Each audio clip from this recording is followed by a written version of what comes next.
किसी सेल के दौरान 50% माल को 45% लाभ पर बेचा जाता है, शेष माल में से 30% माल को 27% लाभ पर बेचा जाता है और अभी भी शेष माल को 43% की हानि पर बेचा जाता है। यदि समग्र लाभ x% है तो x का मान कितना होगा? प्रश्न में कुल माल कितना है ये नहीं बताया गया है, तो यहाँ पे हम कुछ भी एक संख्या मान लेंगे। तो सबसे आसान संख्या कौन सा होता है परसेंटेज के मामले में? 100 होता है। तो 100 को हम क्या मानेंगे? कुल माल। टोटल माल में से 50% माल को 45% लाभ पर बेचा जा रहा है, तो कुल माल 100 है, इसका 50% कितना हो जाएगा? 50 हो जाएगा। ठीक है, इसे 45% लाभ लेकर बेचा जा रहा है, प्लस शेष माल में से यहाँ पे गलत है, शेष माल का यहाँ पे होगा। ठीक है, तो शेष माल का 30% माल। अब शेष माल कितना बचा? 100 में 50 हमने यहाँ पे लिया, तो बचा कितना? 50। तो 50 का 30% कितना हो जाएगा? 50 का 30% कितना होगा?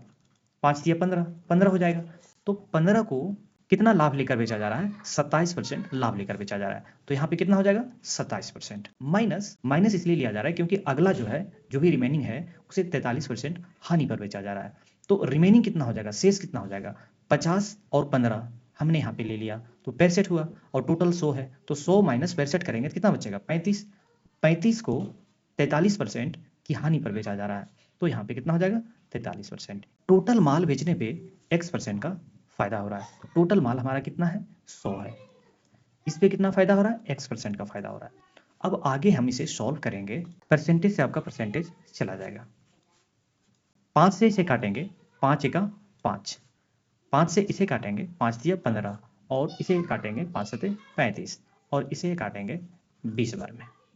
अब आगे हम सॉल्व करेंगे तो क्या आ जाएगा हमारा? 45 को 10 से गुना करेंगे 450, प्लस 27 को 3 से गुना करेंगे, 20 दिया 60 और 7 दिया 81, माइनस 7 चौक 28, 280 और 7 दिया 21, कितना हो जाएगा? 301, इक्वल टू 20x हो जाएगा। ठीक है, 450 प्लस 81 कितना हो जाएगा? ये 531 minus 301 equal to 20x। 531 minus 301 कितना हो जाएगा?